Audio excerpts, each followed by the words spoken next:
30 வயசு ஆயிடுச்சேன்னு ஃபீல் பண்ணக்கூடிய 90s கிட்ஸா நீங்கள்? Just relax. சயின்ஸ் சொல்லுது நீங்கள் ஓல்டாகல இப்போ தான் அடல்ட்டே ஆகுறீங்கன்னு. என்ன புரியலையா?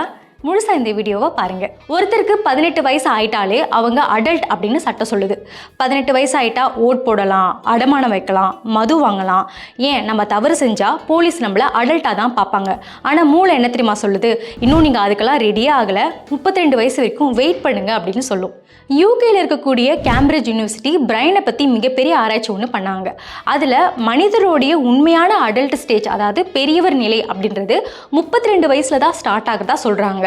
சயின்டிஸ்ட் எல்லாருமே 1000க்கும் மேற்பட்ட எம்ஆர்ஐ ஸ்கேனெல்லாம் அனலைஸ் பண்ணி பார்த்ததில் அதில் பிரெயினில் 5 ஸ்டேஜஸ் இருக்குது அப்படின்னு சொல்கிறாங்க. இதோட ஃபஸ்ட்டு ஸ்டேஜ் 0 to 9 இயர்ஸ். இது ஒரு குழந்தை காலம் அப்படின்னு சொல்லுவாங்க.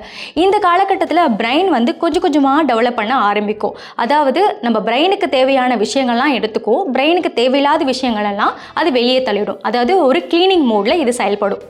இதுக்கு அடுத்த ஸ்டேஜ் 9 to 32 வயசு. இதை இளைநிலை காலம் அப்படின்னு சொல்கிறாங்க.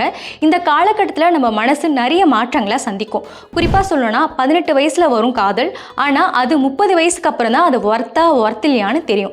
ஆனால் இந்த 30லேருந்து 32 வயசுக்குள்ளே லவ் பண்ணி மேரேஜ் பண்ணி குழந்தைங்களையும் நம்ம பெற்றுக்கிறோம். அடுத்ததான் தேர்ட் ஸ்டேஜ் 32லேருந்து 66.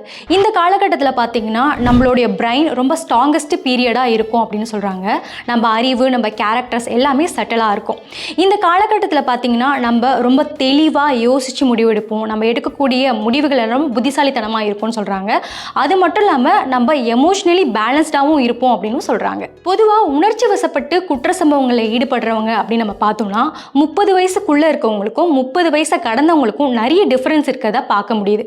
அதுதான் ஆராய்ச்சின்னு சொல்கிறாங்க. அதுக்கப்புறம் 66 வயசுலலாம் நம்ம பிரெயின் சட்டுன்னு சோர்ந்துலாம் போகாது. நம்ம பிரெயின் அமைதியாக நல்ல சிந்தனைகளை நோக்கி அப்படியே ஷிஃப்ட் ஆகும். அவ்வளோதான். மொத்தத்தில் இந்த ஸ்டடி என்ன சொல்லுதுன்னா, ஏஜிங் என்பது ஒரு முடிவை நோக்கி போகிறது கிடையாது, அது ஒரு புதிய சாப்டருக்கான என்ட்ரி தான். இனிமே உங்களை யாராவது உனக்கு வயசாயிடுச்சு அப்படின்னு சொன்னாங்கன்னா அவங்கக்கிட்ட சிரிச்சுக்கிட்டே சொல்லுங்கள், நான் அடல்ட்ஹுட் நோக்கி தான் போயிட்டுருக்கேன்.